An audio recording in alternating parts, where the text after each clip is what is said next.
الرحیم رب اشرح لی صدری ویسر لی امری واحلل عقدۃ من لسانی یفقہوا قولی رضیت باللہ ربا وبالاسلام دینا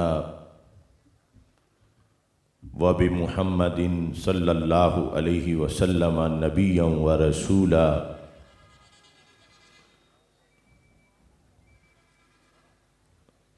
اللہ اکبر اللہ اکبر اللہ اکبر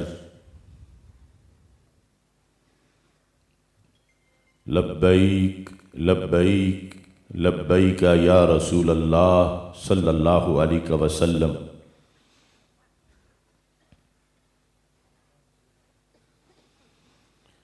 الحمد للہ رب العالمین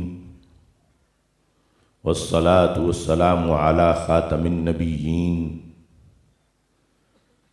سید الرسل وخاتم المعصومین وعلى آلہ واصحابہ اجمعین۔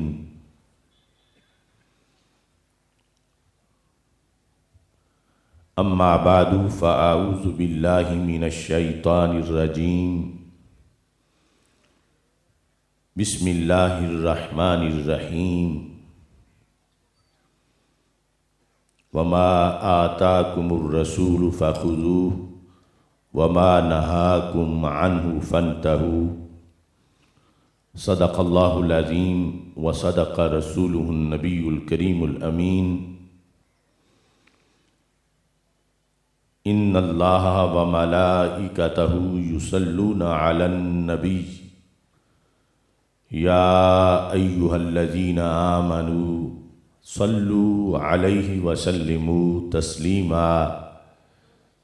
الصلاۃ والسلام علیک یا سیدی یا رسول اللہ وعلی آلک واصحابک یا سیدی یا حبیب اللہ۔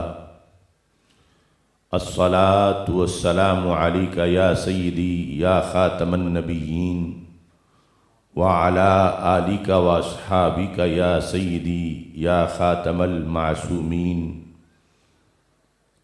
مولایا صلی وسلم دائما ابدا علی حبیبک خیر الخلق کلہم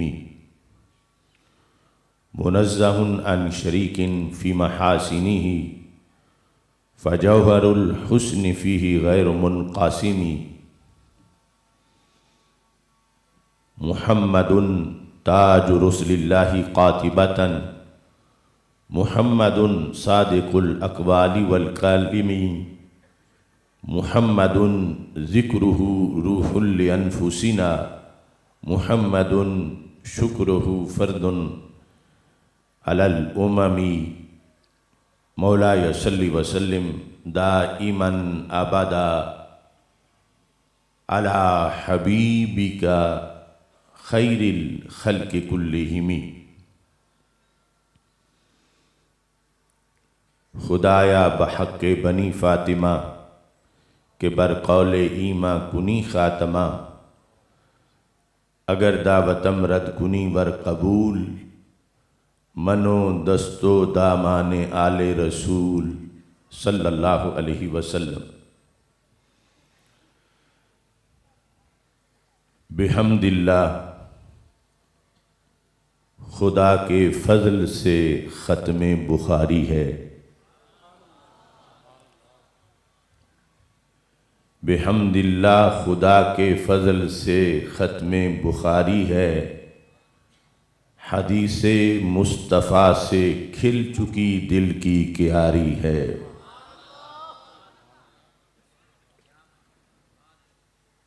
فرامین نبی صلی اللہ علیہ وسلم، فرامین نبی کو چاشنی سے روز و شب پڑھنا، فرامین نبی کو چاشنی سے روز و شب پڑھنا، خدا کا شکر ہے اتنی بھلی قسمت ہماری ہے۔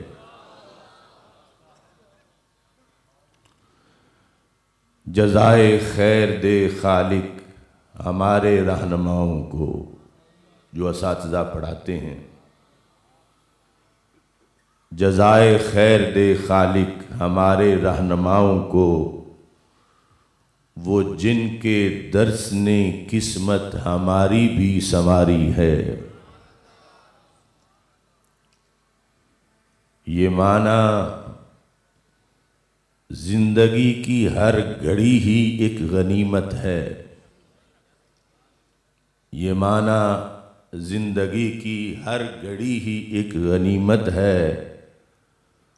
مبارک وہ عمر جو ہم نے پڑھنے میں گزاری ہے۔ پڑھائی دین کی للہ رہے تو علم نافع ہے۔ پڑھائی دین کی للہ رہے تو علم نافع ہے۔ اگر ہو علم دنیا کے لیے تو دنیا داری ہے۔ ہوئی تکمیل توفیق خدا سے ایک منزل کی۔ ہوئی تکمیل توفیق خدا سے ایک منزل کی۔ خدا آسان کر دے جس کی اب کر لی تیاری ہے۔ مہد سے لحد تک آصف پڑھائی ایک وظیفہ ہے۔ مہد سے لحد تک آصف پڑھائی ایک وظیفہ ہے۔ بسر ہو زندگی یوں تو وہ کتنی ہی پیاری ہے۔ اللہ تبارک و تعالی جل جلالہ وعم نوالہ واتم برہانہ وعظم شانہ وجل ذکرہ وعز اسمہ کی حمد و ثنا اور حضور سرور کائنات مفخر موجودات زینت بزم کائنات دستگیر جہاں غم گسار زماں سید سربراں حامی بے کساں قائد المرسلین خاتم النبیین احمد مجتبی جناب محمد مصطفیٰ صلی اللہ علیہ وعلی آلہ واصحابہ وبارک وسلم کے دربار گوہر بار میں ہدیہ درود و سلام عرض کرنے کے بعد السلام علیکم ورحمۃ اللہ وبرکاتہ۔ رب ذوالجلال کے فضل اور توفیق سے حضور قبلہ ارشاد ملت و محسن اہل سنت قدس سر العزیز کے عظیم مرکز جامعہ غوثیہ احسن المدارس میں سالانہ ختم بخاری شریف کے موقع پر ہم سب کو اس عظیم اجتماع میں شرکت کی سعادت حاصل ہو رہی ہے۔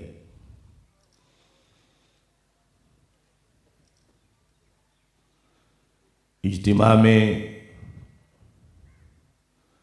سادات کرام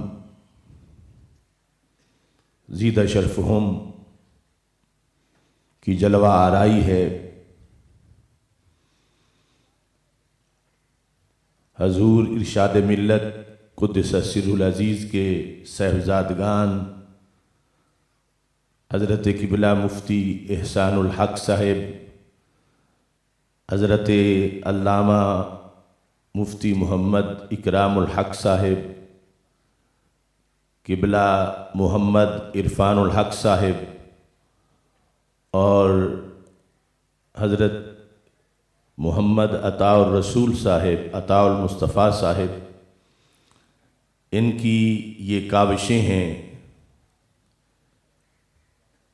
کہ حضور ارشاد ملت رحمۃ اللہ علیہ کا یہ گلشن ہرا بھرا ہے، اور اللہ کے فضل سے پہلے سے بھی زیادہ ترقی کرتا جا رہا ہے۔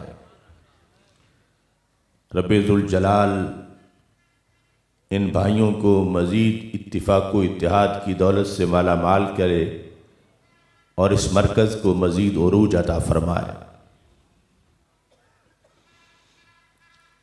سید عالم نور مجسم شفیع معظم صلی اللہ علیہ وسلم چونکہ آخری نبی ہیں، آپ کی امت آخری امت ہے،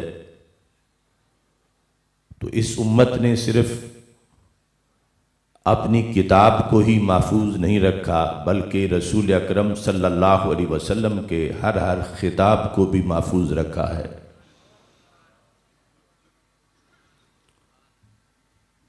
اور اس سلسلہ میں حضرت امام بخاری رحمۃ اللہ علیہ نے بڑا بھرپور کردار ادا کیا ہے۔ نبی اکرم نور مجسم شفیع معظم صلی اللہ علیہ وسلم نے ایک موقع پر دعا فرمائی، اللہم ارحم خلفائی، اے اللہ میرے خلفاء پر رحم کر۔ تو صحابہ کرام رضی اللہ تعالی عنہم نے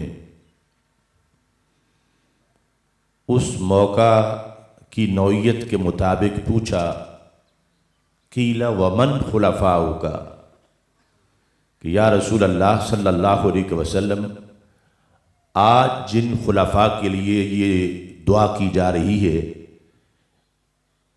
یہ کون ہیں جنہیں آپ اپنے خلفاء قرار دے رہے ہیں؟ تو ہمارے آقا صلی اللہ علیہ وسلم نے فرمایا، الذین یروون احادیثی من بعدی،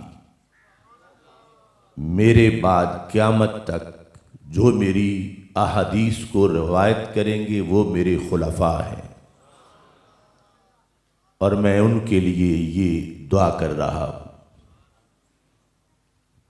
اور دوسری دعا جو جامع ترمذی میں موجود ہے، نضر اللہ عبدا سمع مقالتی فحفظها ووعاها واداها، کہ اس بندے کا چہرہ ہمیشہ تر و تازہ رہے۔ رسول اکرم صلی اللہ علیہ وسلم نے اللہ سے دعا کی، اور ہم تھوڑی سی محنت کر کے اس دعا کے جو مصداق ہیں ان میں اپنا نام لکھوا سکتے ہیں۔ ہمارے آقا صلی اللہ علیہ وسلم نے فرمایا، اس بندے کا چہرہ تر و تازہ رہے، من سمع مقالتی، جس نے میری حدیث کو سنا، فحفظها، اور سن کے زبانی یاد کر لیا، ووعاها، اور پھر اس حفظ کو مضبوط کیا، بھولنے نہیں دیا، وَأَدَّاهَا، اور آگے کسی کو وہ حدیث سنا دی۔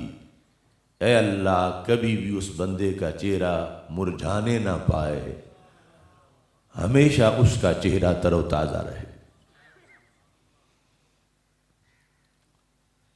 ہمارے آقا صلی اللہ علیہ وسلم نے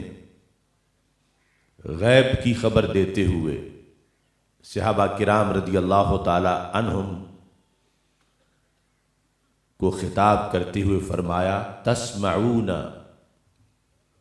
صحابہ تم بڑے شوق سے میری احادیث سنتے ہو، کیونکہ اس وقت یوں نہیں تھا کہ صرف چھوٹی عمر کے طلباء ہوں جن کی ذمہ اور کوئی ذمہ داری نہیں، ان طلباء نے ہی جہاد بھی کرنا ہوتا تھا، اپنے گھر کے معاملات بھی چلانے ہوتے تھے، ساتھ پڑھنا بھی ہوتا تھا۔ فرمایا تسمعون، تم بڑے شوق سے میری حدیث سنتے ہو۔ جو دور تھے انہوں نے باریاں بنائی ہوئی تھیں، ایک دن ایک آتا تھا، سن کے جو کچھ جاتا تھا دوسرے بھائی کو سنا دیتا تھا، اگلے دن وہ آتا تھا اور واپس جا کے سنا دیتا تھا۔ فرمایا تسمعون ویسمع منکم، تم بڑے شوق سے مجھے سنتے ہو، یاد رکھو زمانہ تجھے بھی بڑے شوق سے سنے گا۔ یعنی جس کے سینے میں میری حدیث ہوگی وہ منفرد ہوگا، وہ ممتاز ہوگا، اس کی جستجو میں لوگ نکلیں گے، اس کی تلاش ہوگی کہ وہ بندہ کہاں رہتا ہے جس کو اللہ کے رسول علیہ السلام کی ایک حدیث آتی ہے، تو تمہاری ڈھونڈ میں لوگ اپنے گھروں سے نکلیں گے۔ وَيُسْمَعُ مِمَّن يَسْمَعُ مِنْكُمْ، اور پھر جو تمہارے شاگرد ہوں گے وہ بھی زمانے میں ستاروں کی طرح چمکیں گے، ان کے پاس بھی لوگ پہنچیں گے، انہیں بھی سنا جائے گا۔ اب دیکھو 14 صدیاں گزر گئی ہیں،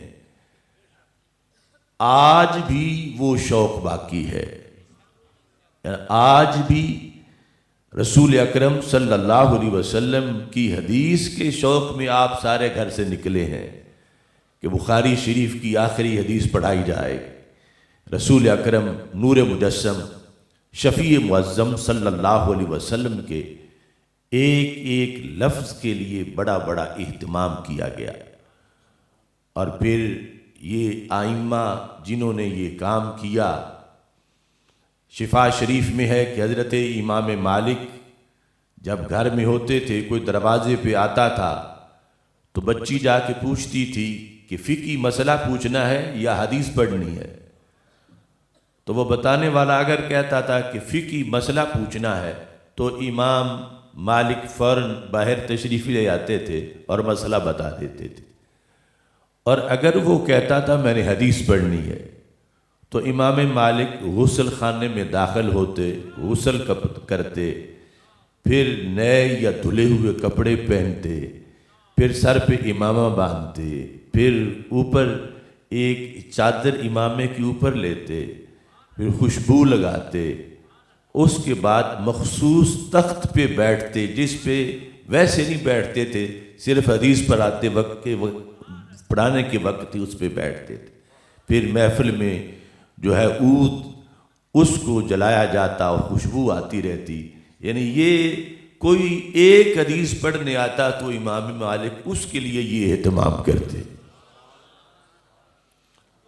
اور امام بخاری اس صحیح بخاری شریف کے بارے میں کہتے ہیں ما وضعت فی کتابی الصحیح حدیثا الا اغتسلت قبل ذلك وصلیت رکعتین، 16 سال لگے صحیح بخاری شریف لکھنے میں،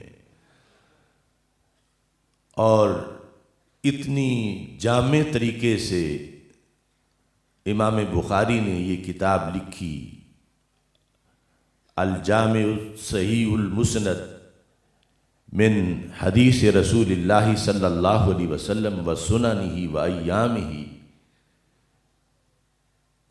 16 سال لگے، اور کہتے ہیں میں نے ہر حدیث لکھنے سے پہلے یہ اہتمام کیا۔ یہ بات کہنے کو آسان ہے، نبھانا اس کو بڑا مشکل ہے۔ فرمایا میں نے جو حدیث بھی لکھی اس سے پہلے میں نے 2 کام کیے، ایک تو میں نے غسل کیا اور دوسرا میں نے 2 نفل پڑھے، اور اس کے بعد ایک حدیث لکھی، پھر اٹھا میں نے غسل کیا اور 2 نفل پڑھے، پھر ایک حدیث لکھی، پھر اٹھا غسل کیا 2 نفل پڑھے، پھر ایک حدیث لکھی۔ اب کتنا وقت اس میں لگایا،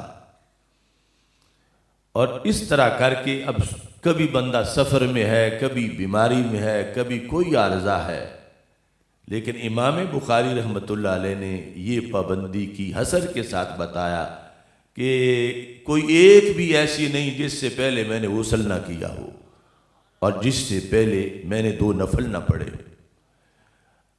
اب یہ جو انداز ہے ان محدثین کا، مثلا جو اہتمام امام مالک رحمۃ اللہ علیہ کرتے رہے یا جو اہتمام امام بخاری رحمۃ اللہ علیہ کرتے رہے، یہ سارا کچھ معمولات اہل سنت کی بنیاد کی حیثیت رکھتا ہے۔ آپ اس پہ غور کریں تو وہ اعتراضات آج جو ہمارے اوپر میلاد منانے کی صورت میں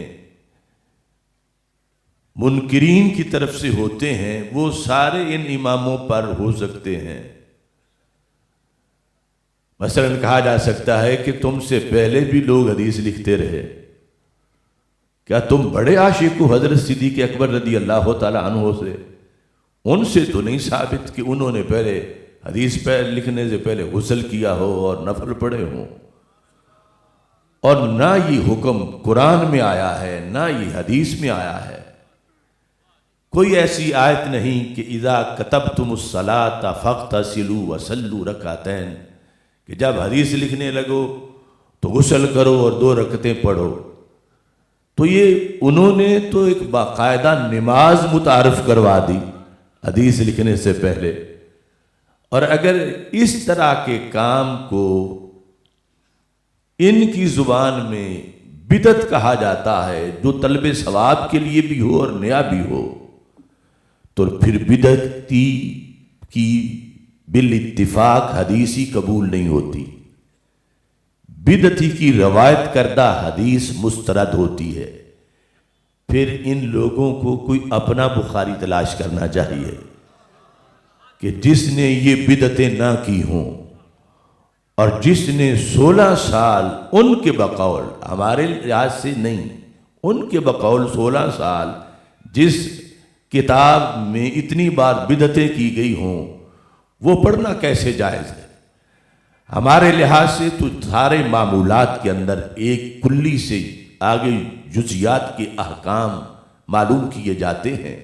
جب رب ذوالجلال نے فرمایا ہے وَتُعَزِّرُوهُ وَتُوَقِّرُوهُ کہ رسول اکرم نور مجسم شفیع معظم صلی اللہ علیہ وسلم کی تعظیم کرو، خوب توقیر کرو، تو امام بخاری سمجھ گئے کہ وہ موقع تو ہمیں نہیں ملا جو صحابہ کرام کو ملا تھا کہ آنکھ کھولتے ہی سرکار کا دیدار ہو جاتا تھا، تو ہم اس عشق کی تشنگی کو سیراب کرنے کے لیے کچھ نہ کچھ اس کا اپنی طرف سے اہتمام کریں۔ تو جن کی ذات کی تعظیم ہے ان کی بات کی بھی تعظیم ہے۔ تو میں اس انداز میں رسول اکرم صلی اللہ علیہ وسلم کی ایک بات کو لکھوں گا، وہ صحابہ کے عشق کی تو برابری ہو ہی نہیں سکتی، تو بعد میں اہتمام کر کے کہ کچھ نہ کچھ ہمیں اس ذریعے سے رسول اکرم صلی اللہ علیہ وسلم کا قرب میسر ہو۔ کہیں امام مالک وہ اہتمام کر رہے ہیں، کہیں امام بخاری یہ اہتمام کر رہے ہیں، اور آج اہل سنت و جماعت اسی کے زیر سایہ رسول پاک صلی اللہ علیہ وسلم کی آمد پر خصوصی اہتمام کر کے یہ بتانا چاہتے ہیں کہ محبت میں امام تو صحابہ ہی تھے، لیکن انہیں ہر وقت سرکار کا دیدار حاصل تھا، وہ ان چیزوں کے محتاج نہیں تھے۔ ہم بعد میں پیدا ہوئے ہیں، کلمہ ہم نے بھی انہی کا پڑھا ہے، اور ہم ان کی آمد پر خصوصی اہتمام کر کے دنیا کو بتاتے ہیں کہ یہ عام ہستی کے آنے کا دن نہیں، یہ رسولوں کے سردار کی ہستی کے آنے کا دن ہے۔ تو اسی تعظیم و توقیر کے حکم کے تحت اس چیز کو بھی داخل کیا جاتا ہے۔ تو امام بخاری رحمۃ اللہ علیہ نے اپنی بخاری میں جن احادیث کو روایت کیا اس سے جو ماخوذ نظریات ہیں، اور خود پھر اس کے اندر جو نظریہ انہوں نے پیش کیا پڑھانے میں، ہم اس کے وارث ہیں۔ ذہبی نے سیر و اعلام النبلاء میں یہ لکھا ہے کہ امام بخاری اپنے شاگرد محمد بن ابی حاتم کو حدیث لکھوا رہے تھے، اور حدیث لکھواتے لکھواتے کافی وقت گزر گیا، کافی ٹائم گزرا، انہیں یہ محسوس ہوا کہ میرا شاگرد تھک گیا ہوگا، کب سے لکھ رہا ہے۔ اب رسول اکرم صلی اللہ علیہ وسلم کے وصال کو کافی زمانہ ہو چکا ہے، اور کہیں دور بیٹھ کر امام بخاری حدیث پڑھا رہے ہیں تو اس شاگرد کو کہنے لگے طب نفسا، جیتے رہو، خوش رہو، کتنے خوش قسمت ہو، فَإِنَّ أَهْلَ الْمَلَاهِ فِي مَلَاهِهِمْ وَالتُّجَّارَ فِي تِجَارَاتِهِمْ وَأَهْلَ الصَّنَاعَاتِ فِي صَنَاعَاتِهِمْ وَأَنْتَ مَعَ النَّبِيِّ وَأَصْحَابِهِ صلی اللہ علیہ وسلم۔ کہا قسمت تیری کتنی عجیب ہے، کوئی گپے لگا رہا ہے، کوئی صنعت کار ہے، کوئی تاجر ہے، ان کی اپنی اپنی مصروفیات ہیں، اور تو کون ہے؟ فرمایا تو اللہ کے رسول حضرت محمد مصطفیٰ صلی اللہ علیہ وسلم کی بارگاہ میں صحابہ کی کلاس میں بیٹھ کے سرکار کی حدیث پڑھ رہا ہے۔ انت مع النبی و اصحابہ، یہ جو اہل سنت و جماعت کا حاضر و ناظر کا یہ نظریہ ہے، رسول اکرم صلی اللہ علیہ وسلم کی حیات کا نظریہ ہے، اور رسول اکرم صلی اللہ علیہ وسلم کے علم کے بارے میں جو نظریہ ہے، امام بخاری تو اس نظریے کے قائل تھے کہ ہم دنیا میں جہاں بھی بیٹھے ہیں سرکار کی حدیث سے ایسا قرب میسر آتا ہے کہ دوریاں قرب میں تبدیل ہو جاتی ہیں، اور رسول اکرم صلی اللہ علیہ وسلم کے حضور میں آپ کے سامنے بیٹھنے کا شرف ملتا ہے۔ یعنی دوسرے لفظوں میں سرکار نگاہ کرم فرماتے ہیں، اور وہ لوگ محروم نہیں رہتے، اگرچہ چھت میں بیٹھ کر وہ حدیث مصطفیٰ صلی اللہ علیہ وسلم پڑھا رہے ہیں، پڑھ رہے ہیں، سرکار دو عالم اپنی نگاہ کے نیچے رکھتے ہیں اور اپنا خصوصی فضل و کرم فرماتے ہیں، اور جن کا یہ عقیدہ نہیں ان کے ساتھ سلوک بھی ویسا ہی ہوتا ہے، اور جو یہ خوش عقیدہ رکھتے ہیں رب ذوالجلال حدیث کی خصوصی برکت سے ان لوگوں کو مالا مال فرماتا ہے۔ امام بخاری رحمۃ اللہ علیہ نے بخاری شریف کو انما الاعمال بالنیات سے شروع کیا، اور پھر وزن اعمال والی حدیث پہ اس کو جا کر ختم کر دیا، اور پوری کتاب میں یہی تقریباً انداز رہا کہ جہاں بھی کوئی کتاب ختم ہوئی تو اس میں خاتمے پر کوئی نہ کوئی لفظ ضرور دلالت کرتا تھا کہ یہ کتاب اب ختم ہو رہی ہے، اور اگلی کتاب یعنی کتاب الصلاۃ، کتاب الزکاۃ، اور پھر پوری کتاب کے اختتام پر بھی اسی چیز کو پیش نظر رکھا۔ اور نیت چونکہ بنیادی چیز ہے، نیت المؤمن خیر من عملہ، عمل وہاں تک نہیں جاتا جہاں تک خالص نیت لے جاتی ہے۔ عمل ایک ہوتا ہے، مثلا ایک بندہ نماز پڑھنے گیا ہے تو یہ ایک عمل ہے۔ امام غزالی کہتے ہیں اگر اس میں وہ 10 نیتیں کریں تو وہ عمل 10 اعمال میں بدل جائے گا۔ اس واسطے نیت عمل سے بہتر ہے۔ مثلا وہ یہ نیت کرے کہ میں کسی کی رستے میں عیادت بھی کروں گا، مجھے جاؤں گا تو مسلمانوں کے حالات کا پتہ چل جائے گا، یا وہاں پہ درس قرآن ہوا تو میں وہ سن لوں گا۔ جتنی نیتیں کرتا جائے گا اتنے اعمال اس کے نامہ اعمال میں لکھے جائیں گے۔ اور پھر عمل ایک حد تک ہوتا ہے، مثلا کسی نے 80 سال نمازیں پڑھی اور فوت ہو گیا، اور اگر وہ نیت یہ کرے کہ رب مجھے اگر 1000 سال عمر دے تو میں 1000 سال نماز پڑھوں، تو اگر قرائن اس نیت کے خلاف نہ ہوں، خلاف کس طرح ہو کہ جو زندگی ملی ہوئی ہے اس میں تو پڑھتا نہیں اور کہتا ہے میں 1000 سال پڑھوں گا، پھر ثواب نہیں ملے گا۔ اور اگر قرائن موافق ہوں تو اگرچہ 50 سال کے بعد فوت ہو گیا، اللہ 1000 سالہ نماز کا ثواب بھی عطا فرما دے گا۔ نیت المومن خیر من عملہ، نیت سے لے کر نیت پر جو اجر ملتا ہے، عمل کا جو وزن بنتا ہے، نیت خراب ہو تو 3 درجے ہیں، زیادہ ریا ہو، تھوڑا ریا ہو، درمیانہ سا ریا ہو۔ کبھی اس نیت کی خرابی کی بنیاد پر، ریا کی بنیاد پر ثواب گھٹ جاتا ہے، کبھی مٹ جاتا ہے، یعنی ثواب ملتا ہی نہیں، اور کبھی اس ثواب کی بجائے عذاب ملتا ہے۔ یعنی ایسا بھی ریا ہوتا ہے جو حدیث شریف میں واضح طور پر 3 آدمیوں کا ذکر ہے، جن میں عالم کا ذکر بھی ہے، جن میں مجاہد کا ذکر بھی ہے، جن میں صدقہ و خیرات کرنے والے کا ذکر بھی ہے، کہ اللہ نے پوچھا کہ تو نے کیا کیا، اتنا کچھ تجھے دیا تھا، تو اس نے کہا ساری زندگی تیرے لیے گزار دی۔ عالم نے کہا کچھ وقت پڑھا، کچھ وقت پڑھایا، کوئی کاروبار نہیں کیا، کوئی تجارت نہیں کی۔ یہ ہر عالم کی بات نہیں، خراب نیت والے کی بات ہے کہ اللہ فرمائے گا تو جھوٹ بولتا ہے، تو جب پڑھ رہا تھا پہلے سال سے، اس وقت بھی تیری نیت سے میں واقف تھا، ہر گھڑی روزانہ میں تجھے جانتا تھا، تو پڑھ کے فارغ التحصیل ہوا، مجھے پتا تھا تیرا، تو پڑھاتا رہا، بڑا مدرس بنا، بڑا خطیب بنا، بڑا لیڈر بنا، میں اس وقت بھی تجھے جانتا تھا، میرے سامنے تو جھوٹ بولتا ہے۔ تو ناموری کے لیے پڑھتا رہا، تو اچھے وظیفے کے لیے پڑھتا رہا، تو اچھی تنخواہ کے لیے، یا یہ کہ لوگ تجھے اپنا قبلہ بنا لیں اس لیے پڑھتا رہا۔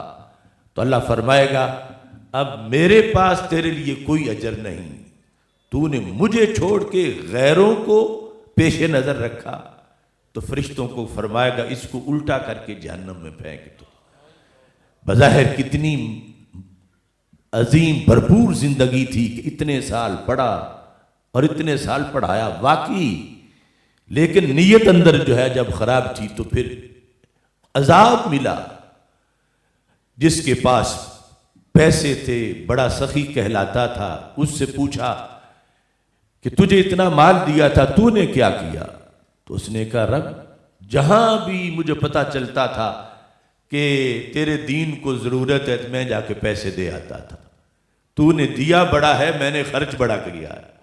یہ ہر ایک کی بات نہیں، لیکن کچھ لوگوں کی یہ بات ہے جن کا ذکر حدیث میں فرمایا، اللہ فرمائے گا تو میرے سامنے جھوٹ بولتا ہے، جب تو پیسے دینے جاتا تھا تیرے دل کی خیال اس وقت بھی جانتا تھا، تو اس لیے دیتا رہا کہ تجھے سخی کہا جائے، تو نے لوگوں سے واہ واہ کروانے کے لیے دیے، میری رضا کے لیے تو نہیں دیے، تو جھوٹ بولتا ہے۔ آج میرے لیے تو نے کیا ہوتا تو میں تمہیں اجر دیتا۔ تو فرشتوں کو کہے گا کہ اس کو الٹا کر کے جہنم میں ڈال دو۔ بظاہر اتنا بڑا سخی کہلاتا تھا، لیکن وہ نیت کے فتور سے کہاں جہنم میں جا پہنچا۔ اور بیان میں حدیث میں پہلے نمبر شہید کا ہے۔ اس سے پوچھا جس کو دنیا شہید کہتی ہے، مجاہد تھا، صف شکن تھا، پھر جان دے دی، تو رب پوچھے گا تجھے کڑیل جوان بنایا، صحت دی، تو نے میرے لیے کیا کیا؟ تو وہ کہے گا رب کیا کرنا تھا، تو نے جان دی تو میں نے جان تیرے رستے میں قربان کر دی۔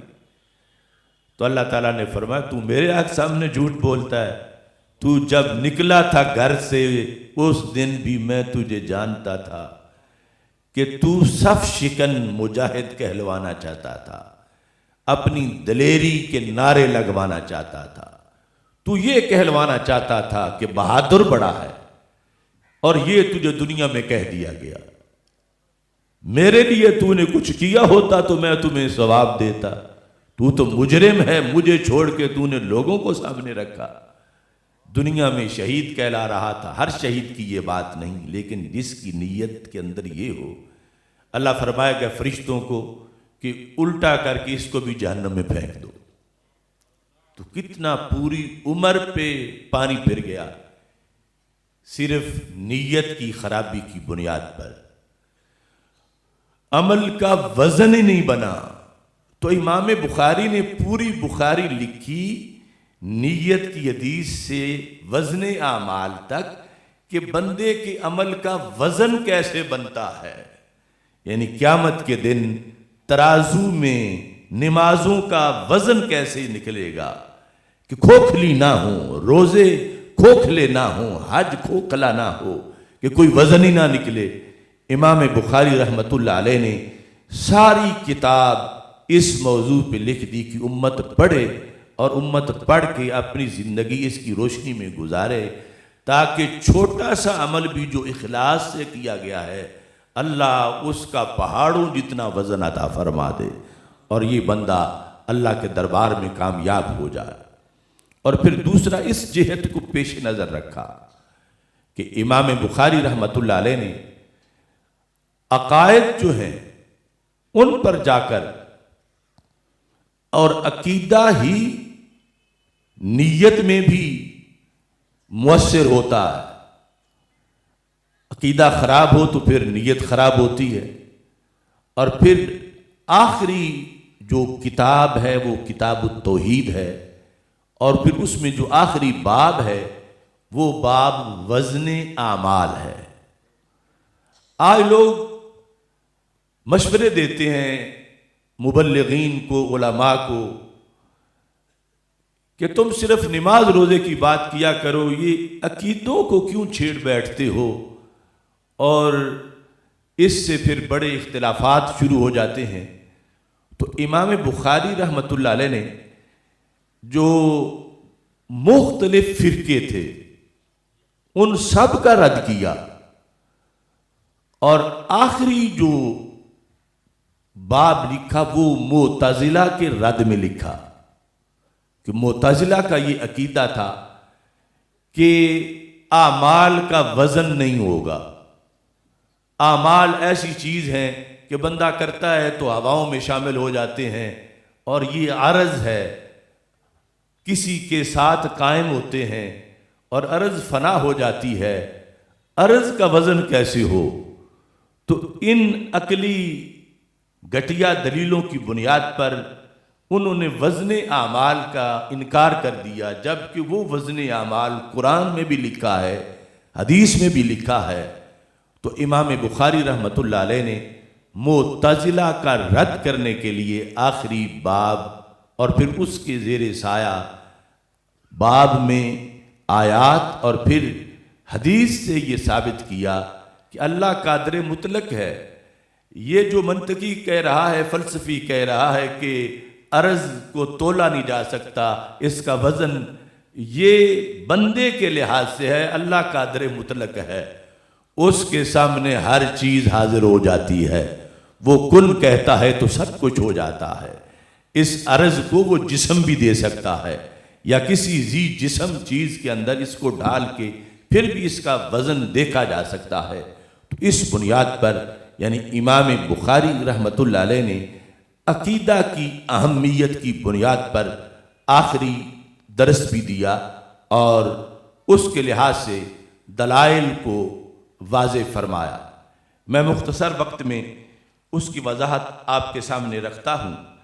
آپ فرماتے ہیں باب قول اللہ تعالی وَنَضَعُ الْمَوَازِينَ الْقِسْطَ لِيَوْمِ الْقِيَامَةِ، کہ یہ جو آخری باب ہے یہ اللہ تعالیٰ کے اس فرمان کے بارے میں ہے کہ ہم ترازو رکھیں گے۔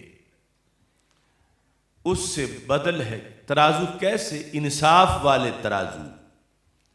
لیوم القیامہ، لام بمانا فی ہے، فی یوم القیامہ، یعنی قیامت کے دن ہم ترازو رکھیں گے۔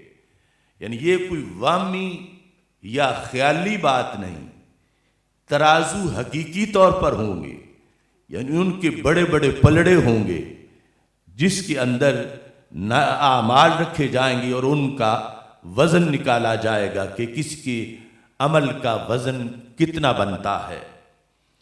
اور ساتھ یہ کہا کہ یہ باب کس بارے میں ہے؟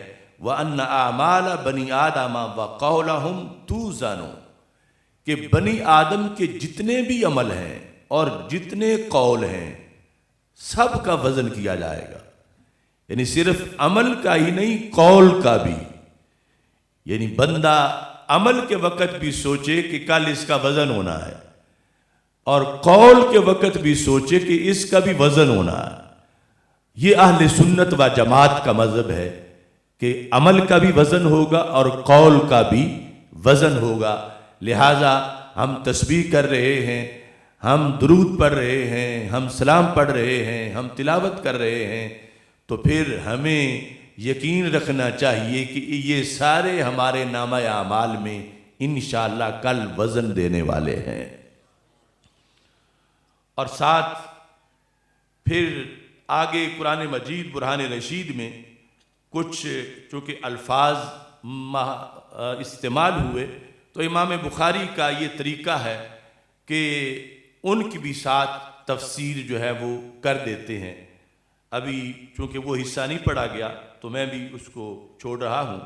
اب حدیث اس کے تحت لکھی، اور وہ حدیث حضرت احمد بن اشکاب سے امام بخاری نے لی، اور مجموعی طور پر امام بخاری رحمۃ اللہ علیہ نے یہ حدیث شریف 3 بار صحیح بخاری شریف میں لکھی، یعنی صرف ایک بار نہیں آئی، 3 بار اس حدیث شریف کا امام بخاری رحمۃ اللہ علیہ نے تذکرہ کیا، اور پھر 3 بار ہی علیحدہ استاذ سے لکھی۔ یعنی یہ جو تکرار ہے بخاری میں وہ بلا وجہ نہیں، بلکہ ہر نئی بار جب لکھا، 22 مرتبہ لکھا، 24 مرتبہ لکھا، تو نیا مسئلہ اس حدیث سے ثابت کیا، اور پھر سند بھی نئی لکھی کہ میں نے صرف فلاں استاد سے نہیں سنی، میں نے فلاں سے بھی سنی ہے۔ تو یہ حدیث جو ہے، جو آخری حدیث ہے، سبحان اللہ و بحمدہ سبحان اللہ العظیم، اس کو امام بخاری رحمۃ اللہ علیہ نے 3 بار ذکر کیا، اور تیسری بار یہ ہے جو سب سے آخر میں ہے۔ اس سے پہلے آپ نے کتاب الدعوات کے اندر بھی اس کو ذکر کیا، دعاؤں کا باب، اس کے اندر باب فضل التسبیح، تسبیح کی فضیلت کے اندر اس کو لکھا، اور وہاں استاذ ہیں زہیر بن حرب، حدثنا زہیر بن حرب، ان سے امام بخاری نے یہ حدیث لی۔ اور اس کے علاوہ کتاب الایمان میں قسموں کا باب، یمین کا باب، اس کے اندر کلمہ اور کلام کا اثبات، اس باب کے اندر امام بخاری نے یہ حدیث لکھی، اور وہاں قتیبہ بن سعید سے روایت کی، یعنی وہاں حدثنا قتیبہ بن سعید، کہ امام بخاری اپنے استاد قتیبہ بن سعید سے لکھ رہے ہیں۔ حدیث ایک ہی ہے لیکن لفظوں میں کچھ ترتیب کا فرق ہے۔ آخری مقام پر جو حدیث لکھی تو یہ حضرت ابو ہریرہ رضی اللہ تعالی عنہ سے اس کو روایت کیا، اور حضرت ابو ہریرہ رضی اللہ تعالی عنہ صحابہ میں سے حدیث روایت کرنے میں پہلے نمبر پر ہیں، چونکہ آپ نے 5374 حدیثیں روایت کی۔ اور یہ بڑی عجیب بات ہے کہ داخلہ تو انہوں نے بڑا لیٹ لیا، کہ جب خیبر فتح ہوا 7 ہجری میں تو اس وقت یہ مسلمان ہوئے، یعنی صرف 3 سال ملے، مگر دن رات صفہ پہ رہے، اور کہا کہ مہاجرین جو ہیں وہ کھیتی باڑی کرنے چلے جاتے تھے، انصار اپنی دکانوں پہ چلے جاتے تھے، اور میں سرکار دو عالم صلی اللہ علیہ وسلم کے پاس بیٹھا رہتا تھا۔ کہ لوگ کہتے ہیں کہ اکثر ابو ہریرہ تھا، کہ ابو ہریرہ اتنی زیادہ کیوں بیان کرتے ہیں؟ تو میں نے محنت زیادہ کی ہے، وقت زیادہ دیا ہے، اور پھر رسول پاک صلی اللہ علیہ وسلم نے چلو بھر کے چادر میں ڈال کے دیا جو میں نے سینے سے لگایا، تو مجھے کوئی بھولتی نہیں ہے۔ تو یہ حضرت ابو ہریرہ رضی اللہ تعالی عنہ سے روایت ہے، جن سے 800 تابعین نے آگے حدیثیں روایت کی ہیں۔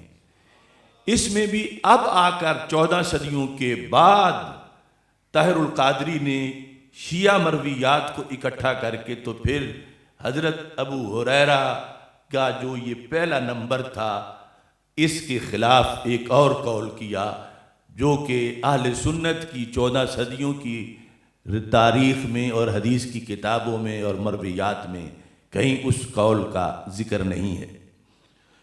تو یہاں حضرت ابو ہریرہ رضی اللہ تعالی عنہ کہتے ہیں کہ نبی اکرم صلی اللہ علیہ وسلم نے ارشاد فرمایا کلمتان، یہ خبر مقدم ہے، اس کے بعد اس کی صفتیں ہیں اور پھر بعد میں مبتدا مؤخر ہے۔ کلمتان، دو کلمے ایسے ہیں، کیسے؟ حبیبتان الی الرحمن، اللہ کو بڑے پیارے ہیں، خفیفتان علی اللسان، زبان پہ بڑے ہلکے ہیں، ثقیلتان فی المیزان، ترازو میں وزن ان کا بہت زیادہ ہے۔ وہ ہیں کون سے؟ سبحان اللہ و بحمدہ سبحان اللہ العظیم۔ اب نبی اکرم نور مجسم شفیع معظم صلی اللہ علیہ وسلم کی ہر حدیث میں، ہر لفظ میں، ہر حرف میں امت کے لیے تعلیم ہے۔ مثلا آپ کا جو خطاب کا انداز تھا تو فرماتے تھے یا ایھا الناس، اور پہلے جتنے نبی تھے وہ کہتے تھے یا قوم۔ تو حضرت عبداللہ بن عباس رضی اللہ تعالی عنہما کا یہ قول معجم کبیر میں موجود ہے، وہ کہتے ہیں کہ پہلے جتنے انبیاء علیہ السلام تھے ان میں کوئی بھی 2 قوموں کی طرف نہیں بھیجے گئے، چہ جائے کہ ہزاروں قوموں کی طرف بھیجے گئے ہوں۔ دلیل یہ دیتے تھے کہ قرآن میں ہے وَمَا أَرْسَلْنَا مِن رَّسُولٍ إِلَّا بِلِسَانِ قَوْمِ، کہ لسان بھی واحد ہے اور قوم بھی واحد ہے۔ تو پتہ چلا کہ ہر نبی ایک ہی قوم کا ہوتا تھا اور ایک ہی ان کی زبان ہوتی تھی۔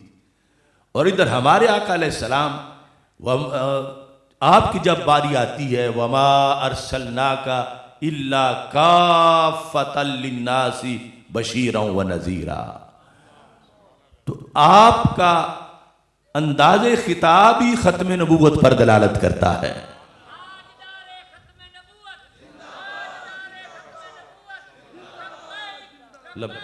لبیک یا رسول اللہ۔ تو یہ جو حدیث ہے اس میں علماء اور مبلغین کے لیے تقریر کرنے کا طریقہ بھی ہے۔ سب سے پہلے اجمالی طور پر موضوع کو بیان کر دیا، کلمتان، 2 کلمے ایسے ہیں، یعنی ان کلموں کے تعارف سے پہلے لوگوں کو اس سلسلے میں سوچ میں ڈالنے کے لیے کہ سارے سوچنا شروع ہو جائیں وہ کون سے 2 کلمے ہیں کہ جن کی اتنی اہمیت ہے۔ اور پھر کلمتان، یہاں لفظ کلمہ وہ بمعنی کلام ہے، یہ وہ کلمہ نہیں ہے جو قافیہ میں الکلمۃ لفظ وضع لمعنی مفرد، یہ کلمہ وہ کلمہ نہیں ہے، یہ کلمہ بمعنی کلام ہے۔ جس طرح کہ قرآن مجید میں کلمہ بمعنی کلام موجود ہے تو کلمتان کا معنی ہے کلامان، 2 کلام ایسے ہیں۔ کیسے؟ حبیبتان، فعیلہ بمعنی مفعولہ ہے، حبیبہ بمعنی محبوبہ ہے، کہ وہ پیارے بڑے ہیں۔ مطلب کیا ہے؟ ان کا پڑھنے والا رب کا پیارا بن جاتا ہے۔ تو اس سے اہمیت بازی ہوئی کہ جو کلمے آگے بتائے جائیں گے وہ بڑا کردار ادا کرتے ہیں، بندہ اللہ کا پسندیدہ بن جاتا ہے۔ حبیبتان الی الرحمن، اب کوئی کام کرنا بھی بندہ شروع کرے آج تو سوچتا ہے کہ اس کا فائدہ کیا ہوگا، لوگ کیا کہیں گے، اس کام کو لوگ کتنا پسند کریں گے، یا میں یہ کروں گا تو سارے تانا دیں گے یا سارے ناپسند کریں گے یہ تو نے کیا کر لیا ہے. مثلا کوئی داڑھی رکھ رہا ہے تو اسے کئی علاقوں میں بڑی گھبراہٹ ہے کہ میرے سسرال والے کیا کہیں گے، فلاں کیا کہیں گے. تو کام کرتے وقت بندہ لوگوں کی رائے کی طرف متوجہ ہوتا ہے. تو میرے آقا صلی اللہ علیہ وسلم نے اس حدیث میں فرمایا کہ یہ نہ کہو، یہ نہ سوچو کہ لوگ کیا کہیں گے، یہ دیکھو کہ رب کیا فرمائے گا. سب سے پہلے اس کو ترجیح دو. حبیبتان الی الرحمن کہ رب کو بڑے پیارے ہیں، دنیا کا کوئی نہیں انہیں پیارے لگیں یا نہ لگیں، اللہ کو بڑے پیارے. اور پھر اس کے ساتھ بندہ یہ بھی سوچتا ہے کام کرتے ہوئے کہ اس میں مشقت کتنی ہوگی، آسانی سے ہو جائے گا یا بہت مشکل اس میں لگے گی. تو میرے محبوب علیہ السلام نے فرمایا خفیفتان علی اللسان، مشقت تو اس میں ہے ہی کوئی نہ، بڑے ہلکے ہیں زبان پر، کوئی بوجھ نہیں اٹھانا پڑتا. اور پھر بندہ سوچتا ہے کہ نتیجہ کیا نکلے گا، میں اتنی محنت کروں، جد و جہد کروں تو آخر میں پھل کیا ملے گا، یہ بھی سوچ میں ہوتا ہے. تو میرے آقا صلی اللہ علیہ وسلم نے فرمایا ثقیلتان فی المیزان، پھل بڑا نکلے گا کہ میزان میں اس کا بہت زیادہ وزن نکلے گا. تو اب یہاں پر ہمارے لیے مبلغین کے لیے یہ سبق بھی ہے کہ ویسے مقصد تو سرکار دو عالم صلی اللہ علیہ وسلم کا اتنا تھا کہ سبحان اللہ و بحمدہ سبحان اللہ العظیم کا وظیفہ امت کو بتایا جائے کہ یہ بڑا وظیفہ ہے، یہ پڑھا جائے. ڈائریکٹ بھی بتا سکتے تھے قولوا سبحان اللہ و بحمدہ سبحان اللہ العظیم، کہ میرے صحابہ یہ کہو، میری امت یہ کہو سبحان اللہ و بحمدہ سبحان اللہ العظیم. لیکن اس سے پہلے ایک تمہید بیان کی، اس تمہید میں اس کی حکمتیں بیان کی. تو احکام شریعت کی جو حکمتیں واقعی ہوں، یہ نہ ہو کہ وہ قرآن و سنت کے منافی ہوں، تو ان حکمتوں کو حکم سنانے سے پہلے عوام کو بتانا چاہیے تاکہ عوام کے دل میں اس کام کے بارے میں شوق پیدا ہو جائے. جبکہ سرکار کے تو ہر لفظ کے لیے ایک ویسے ہی امت تڑپ رہی ہے اور خوش ہے کہ سرکار کو حکم دے تو ہم اس پر عمل کریں. لیکن سرکار نے پھر بھی فرمایا کہ اس کے فائدے ہیں، اللہ کو یہ پیارے بڑے ہیں، اور پھر محنت کوئی نہیں کرنی پڑتی، اور پھر ان کا وزن بہت نکلنے والا ہے.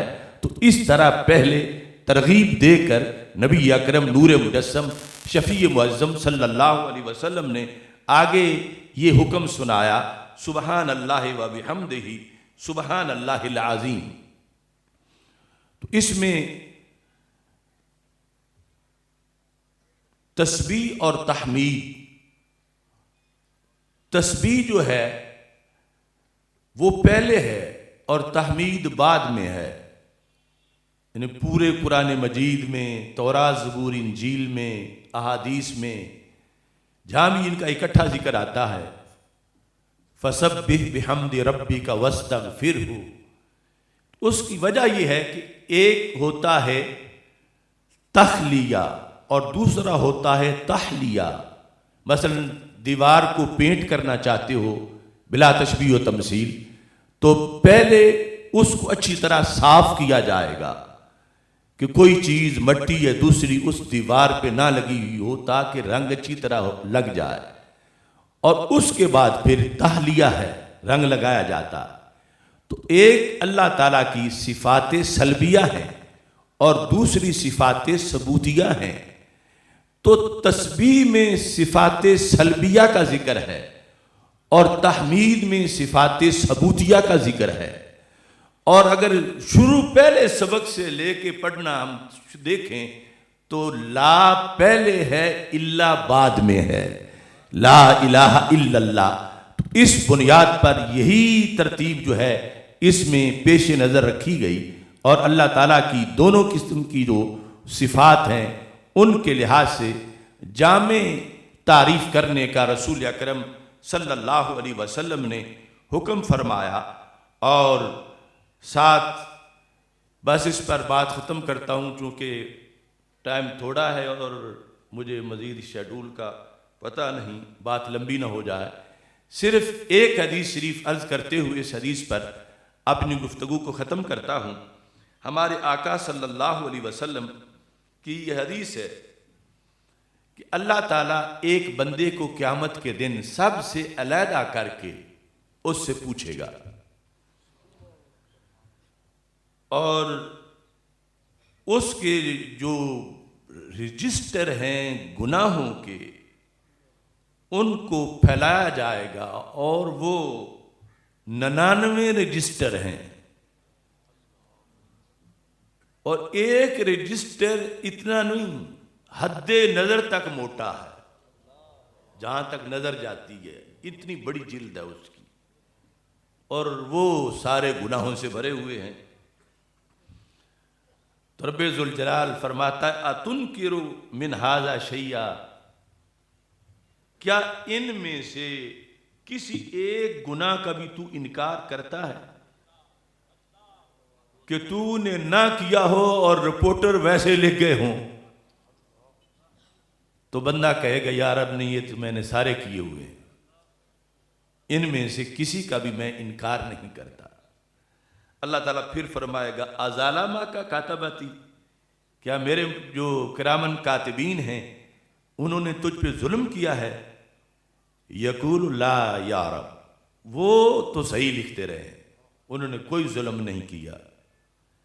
اللہ تعالیٰ فرمائے گا اب تیسرا موقع ہے تیرے لیے، افلک عذر، کیا کوئی تو عذر پیش کرنا چاہتا ہے کہ عذر کی بنیاد پر وہ تو چھوڑنا چاہے کہ میری یہ مجبوری تھی، معذور تھا میں، ہو گیا، مجھے معاف کر دیا جائے؟ تو کہے گا لا یا رب، کوئی عذر نہیں تھا، میں نے جان بوجھ کے یہ سارے کیے ہیں اور میں اس کا اقرار کرتا ہوں۔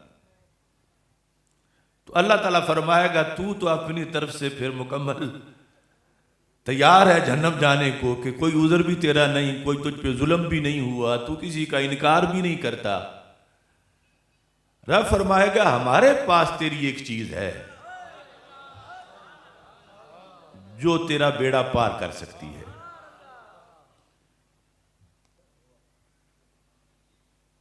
اور فیقول اللہ تعالی بلا ان لک عندنا حسنہ، ہمارے پاس تیری ایک نیکی ہے، اور میں اللہ ہوں، میں ظلم کسی پہ نہیں کرتا، اب تیری نیکی ہو اور اس کا تجھے ثواب نہ دیا جائے۔ فَإِنَّهُ لَا ظُلْمَ عَلَيْكَ، تجھ پہ ظلم نہیں ہوگا۔ تو پھر فَتُخْرَجُ بَطَاقًا، یہ جدید عربی میں کارڈ کو کہتے ہیں، کاغذ کا ایک پرزہ وہ نکالا جائے گا، اس میں لکھا کیا ہے؟ اشہد ان لا الہ الا اللہ واشہد ان محمدً عبدہ ورسولہ، یہ لکھا ہوا ہے۔ تو جو اس کا اب سارا بحث تو ہے وزن اعمال کی، ثقیلتان فی المیزان سے امام بخاری وزن ثابت کرنا چاہتے ہیں، اور یہاں بھی وزن کی بات ہے۔ جب وہ کاغذ کا چھوٹا سا کارڈ اس کی نیکیوں والے پلڑے میں رکھا جائے گا، اور دوسری طرف 99 رجسٹر ہیں، اور ہر رجسٹر حد نظر تک پھیلا ہوا ہے، اور پھر سوچو پلڑا کتنا بڑا ہوگا۔ تو جس وقت یہ کلمہ شریف جس کاغذ پہ لکھا ہوا ہے وہ اس کے نیکیوں والے پلڑے میں رکھا جائے گا، اور رکھ کے تو اللہ تعالیٰ فرمائے گا اٹھ احضر وزنک، ذرا اپنا وزن دیکھ، تیرا نیکیوں کا وزن نکل رہا ہے، وزن دیکھ۔ تو یہ اتنا نا امید ہے، کہتا ہے کیا دیکھنا ہے مولا، میں نے کہا یہ کچھ نہیں، تو مجھے ملنا کیا ہے؟ فَيَقُولُ یا رب ما هذه البطاقہ ما هذه السجلات، وہ اتنے رجسٹروں کے مقابلے میں اس پرزے کی حیثیت کیا ہے؟ وہ 99 اور حد نظر تک، اور یہ چھوٹا سا پرزا۔ اللہ تعالیٰ فرماتا ہے اٹھ تو صحیح، تو دیکھ ترازو کے پاس چل۔ فَيَقُولُ إِنَّكَ لَا تُظْلَمُ، اللہ فرماتا ہے چل تو اس پہ ظلم نہیں ہوگا۔ فَتُودَوْ السَّجِلَّاتِ فِي كِفَّةٍ وَالْبَطَاقَةَ فِي كِفَّةٍ، ایک پلڑے میں وہ ایک پرزا اور دوسرے پلڑے میں 99 رجسٹر حد نظر تک پھیلے ہوئے۔ فَطَاشَتِ السَّجِلَّاتِ وَثَقُلَتِ الْبَطَاقَةُ، وہ کاغذ کا پلڑا جس بارے میں ہے وہ پلڑا بھاری ہو جائے گا اور دوسرا پلڑا اوپر اٹھ جائے گا، اتنا وزن نکلے گا۔ اور یہ قول کا بھی وزن ہے اور فعل کا بھی وزن ہے۔ تو اس انداز میں اللہ کریم اپنے بندوں کو نوازنے والا ہے، لیکن دنیا میں اس پر تکیہ نہیں کرنا چاہیے، عبادت جاری رکھنی چاہیے کہ قیامت کے دن بندہ اس لائن میں آ سکے کہ اللہ تعالیٰ مہربان ہو جائے اور رسول اکرم نور مجسم شفیع معظم صلی اللہ علیہ وسلم یہ فرما دیں کہ یہ میرا غلام ہے۔ اب امام بخاری رحمۃ اللہ علیہ نے جو معتزلہ کے خلاف یہاں عقیدہ لکھا اور وزن اعمال کے لحاظ سے آپ نے دلیلیں دی، ایسے ہی دیگر عقائد کے لحاظ سے امام بخاری رحمۃ اللہ علیہ کا انداز دیکھیے۔ حدیث شریف میں، حدیث بخاری شریف کی 1052 نمبر حدیث ہے، اس میں یہ لفظ ہے کہ رسول اکرم نور مجسم شفیع معظم صلی اللہ علیہ وسلم ارشاد فرماتے ہیں انی رأیت الجنہ، میں نے جنت کو دیکھا، فتناولت عنقودا، میں نے جنت کا گچھا پکڑ لیا۔ اب جنت 7 آسمانوں کے پار ہے، لیکن رسول اکرم نور مجسم شفیع معظم صلی اللہ علیہ وسلم نے جنت کا گچھا پکڑ لیا، اور یہ حالت نماز میں ہے۔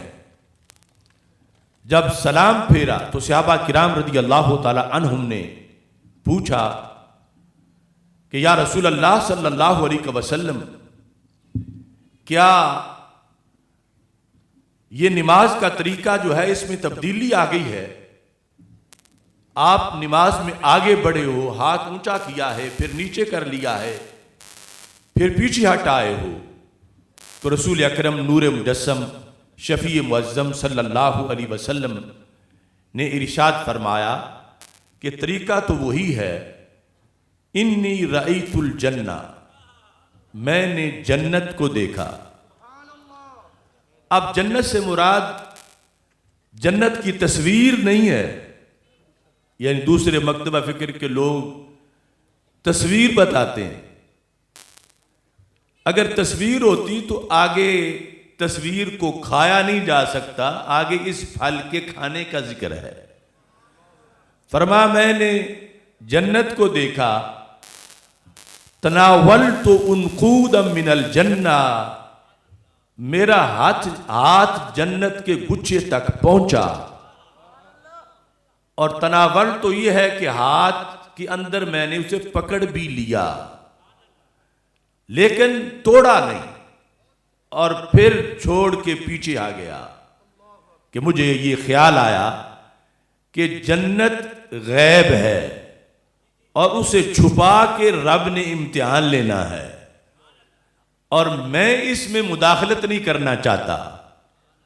لیکن فرمایا کہ وَلَوْ أَصَبْتُهُ لَأَكَلْتُم مِّنْهُ مَا بَقِيَتِ الدُّنْيَا، فرمایا اگر میں توڑ لیتا، پکڑ تو لیا تھا، اگر میں توڑ لیتا تو میرے ہاتھ کے اندر اتنا بڑا گچھا آ چکا تھا، صحابہ تم کھاتے، تمہارے بیٹے کھاتے، تمہارے پوتے کھاتے، پڑپوتے کھاتے، عربی کھاتے، عجمی کھاتے، 15ویں صدی والے کھاتے، قیامت تک کے میرے امتی کھاتے، پھر بھی ایک گچھا بھی ختم نہ ہوتا۔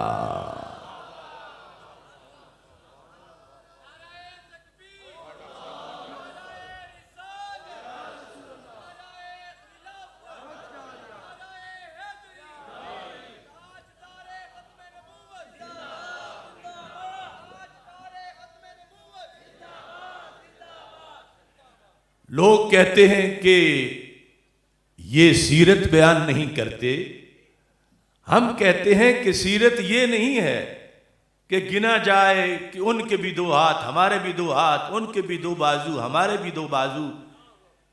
سیرت وہ ہے جو بخاری نے بیان کی کہ بازو لمبا کتنا ہے، ہاتھ کھلا کتنا ہے، جنت دور کتنی ہے، 7 آسمانوں کے پار ہے، ہر آسمان، پہلے آسمان سے، زمین سے پہلا آسمان 500 سال کا سفر ہے، مستدرک للحاکم کی حدیث کے مطابق سرکار نے بتایا پہلے آسمان سے دوسرے آسمان تک اتنا سفر ہے۔ اب اس جنت تک نماز کے اندر ہی ہاتھ پہنچا ہے، اور تصویر تک نہیں، آگے پہ میں توڑ لیتا تو تم کھاتے رہتے، تصویر کھائی نہیں جا سکتی۔ تو پھر سیرت یہ ہے کہ بتایا جائے جس ہاتھ کو اللہ کی قدرت سے وہ جیسے بھی ہوا، جس ہاتھ کو جنت پہنچنے میں 1 منٹ نہیں لگتا، اسے چھب آنے میں کتنے منٹ لگیں گے؟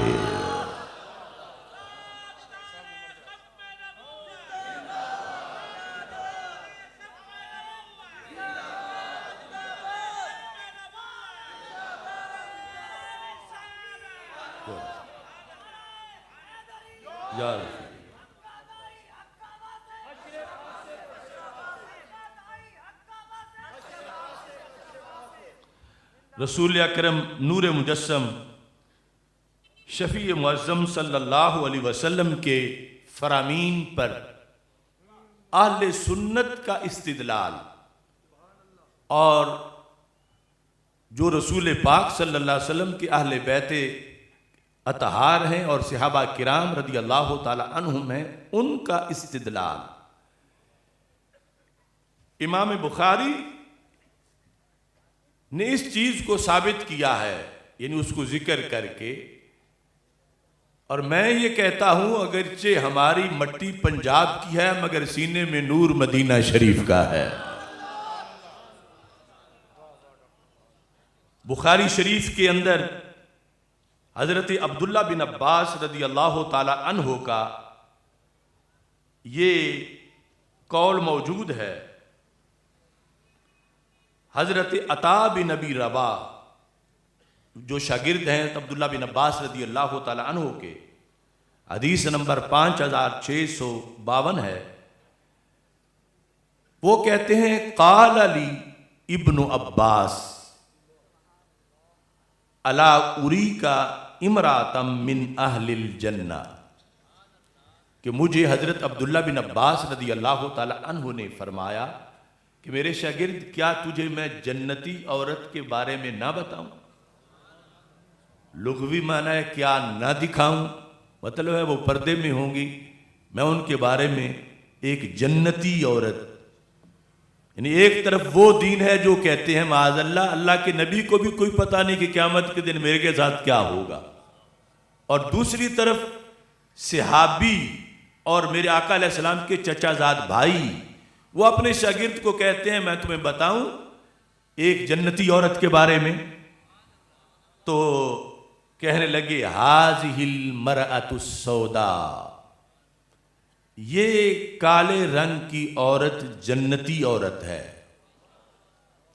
یعنی کالا رنگ یہ کہنا تحقیر کے لیے نہیں تھا، تعیین کے لیے تھا کہ یہ جنتی عورت ہے۔ اب اس کا جنتی ثابت ہونا جس استدلال سے ہے، وہ استدلال امام احمد رضا بریلوی کے مسلک کا ہے۔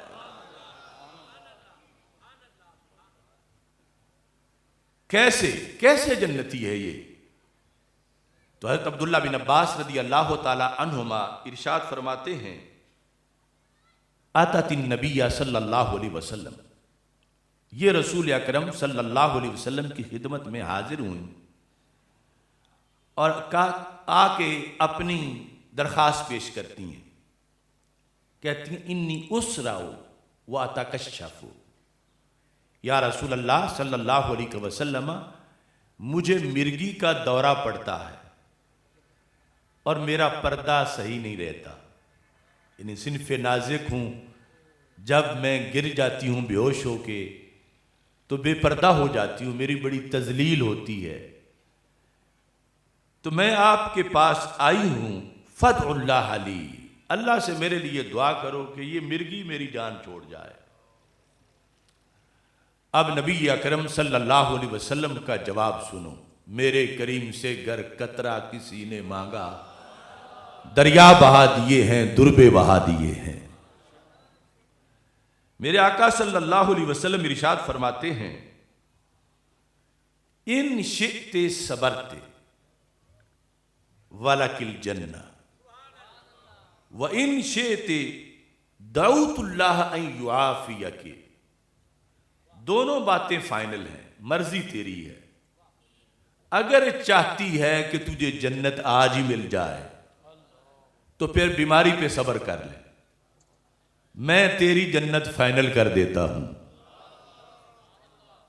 اور اگر چاہتی ہے تو بیماری سے تنگ ہے، بیماری دور کرنا چاہتی ہے تو میں اللہ تعالیٰ سے دعا کرتا ہوں، اور اس پس منظر میں دعا کا مطلب چانس نہیں تھا صرف، یعنی حتمی طور پر بیماری دور ہو جائے گی، چاہو تو جنت لے لو اور چاہو تو صحت لے لو۔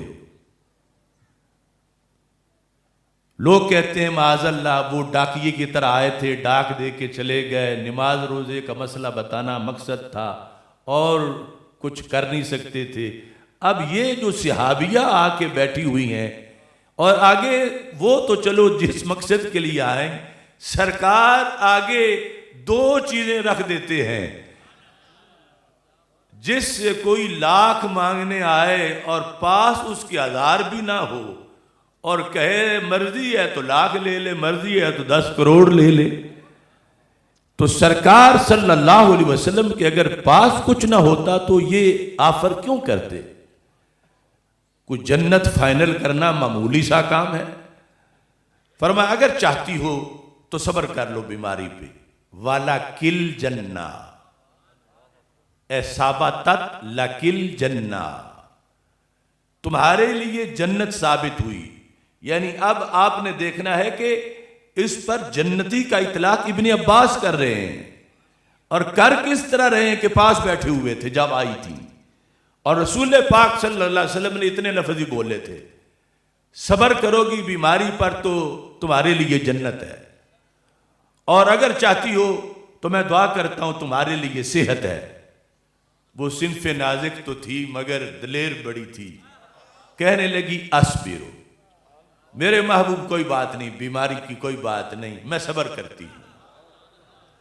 اب حدیث صرف اتنی ہے، اس کے بعد یہ لفظ نہیں ہے کہ سرکار نے فرمایا پھر تیری جنت ثابت ہو گئی، فرمایا وہ صرف پہلے ہی تھا، اور پہلے کے فرمائے ہوئے پر ابن عباس شاگردوں میں اعلان کرتے پھر رہے ہیں جس نے جنتی عورت دیکھنی ہو میں دکھاتا ہوں۔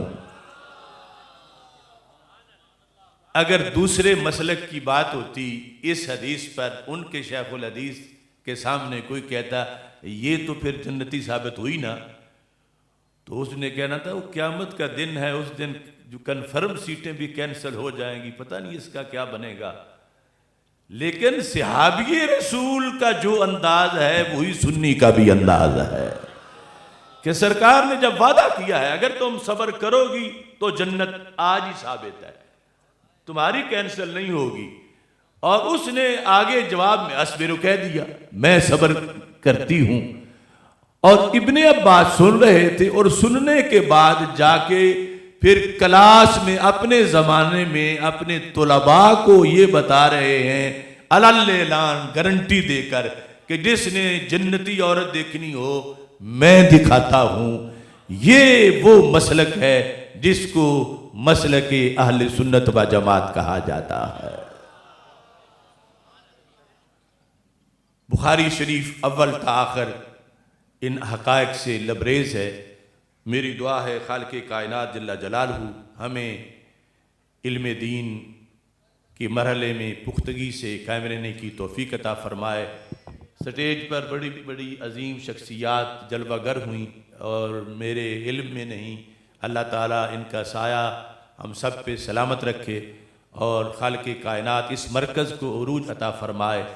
میں بس 2 شعروں میں اپنا خلاصہ پیش کر کے بات ختم کر رہا ہوں.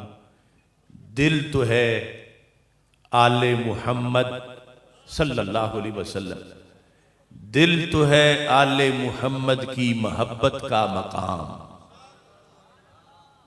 دل ہے ہی اس واسطے، دل تو ہے آل محمد کی محبت کا مقام. دین ہے سارے صحابہ کا مکمل احترام. سبحان اللہ. دل تو ہے آل محمد کی محبت کا مقام. دین ہے سارے صحابہ کا مکمل احترام. رافضیت خارجیت ناسبیت ہے حرام. بے شک اہل سنت ہیں رسول پاک کے سچے غلام. سبحان اللہ. وآخر دعوایا ان الحمدللہ رب العالمین. سبحان اللہ. ماشاء اللہ.